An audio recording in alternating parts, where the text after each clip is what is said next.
I was telling the guy, and then I said, when the fish said, oh, g'day, just catching up with some mates here at the Botanical Gardens here in Singapore.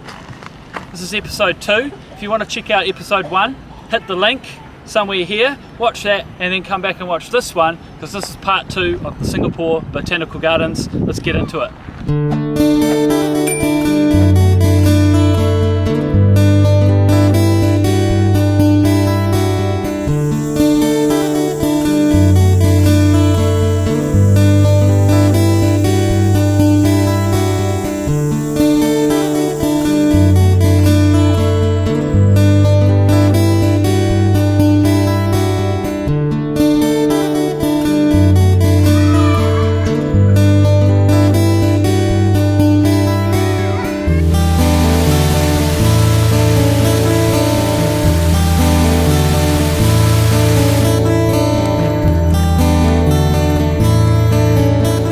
Okay, so we've just arrived at the maze. Admittedly, we're still in the children's section, so we can see over the top of the maze. We're big kids at heart. But let's just give it a go and see how we go. Let's just give it a go and see how we go. Are these gates? Can you go through these? No. No. I'll race you. Let's go. Oh shit! And Matt coasts to victory. There's the exit. She's got no idea. High five. Don't cheat. Don't cheat. High five. So once again, my excitement around something to do with World War II has found a place. This here is a bunker that was built by the Japanese during World War II when they occupied Singapore. And the Botanical Garden staff didn't know about this for a very, very long time because it was covered in vines and dirt.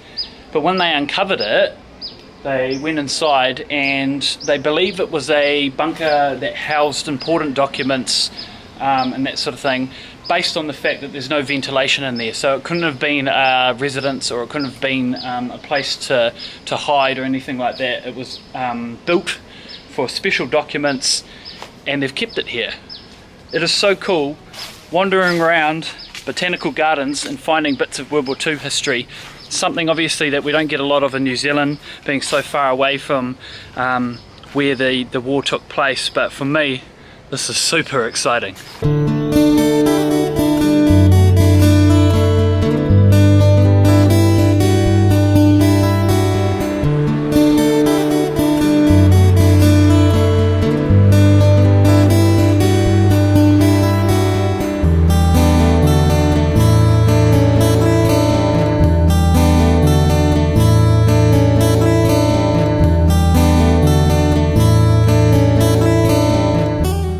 So if you were like me and you weren't sure what ethnobotany is, it's the study of the relationship between plants and humans and how traditional values and customs with plants have shaped human history pretty much. So that's quite interesting. So that whole part that we've just come from was about how indigenous people have used plants to pretty much build to where we are today, and then how modern uses of the plants we use today in a roundabout fashion, in Matt's way of describing things, unscientifically. That'll do. Turns out doing funnels is a big part of ethnobotany. Who would have thought?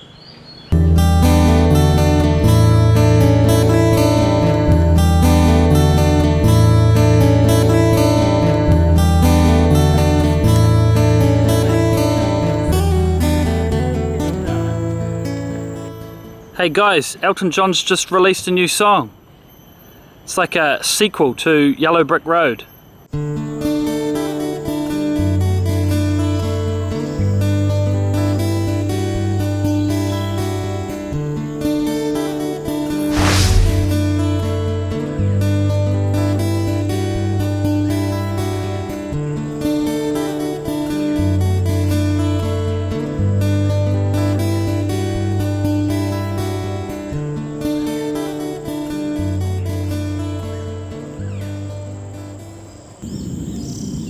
That has more meaning than usual at the moment.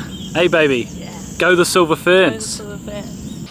So we're down in the healing garden now, and this is quite a large chunk of the gardens, and there's a heap of plants down here that have been used or still are used for medicinal purposes, healing purposes, and that sort of thing. So this part of the garden is split up into different sections depending on what the plants are used for, whether they're used for respiratory problems or reproductive problems or even digestive problems. And the sections then have signs that sort of inform you on what the plants were used for, how they helped, and that sort of thing. It's quite interesting, and it's probably the most informative part of the gardens, or especially for me anyway. I'm more inclined to read this sort of stuff than some of the other things that we've seen. Alright, we're down here in the healing garden now, which is a pretty appropriate place to wrap up today's vlog and part 2 of the gardens, because we need some healing for our hunger, so we're off to get a feed now. Thank you so much for watching, and we'll see you next time on Maddie's Shenanigans. Yeah, no, definitely. Thanks for watching.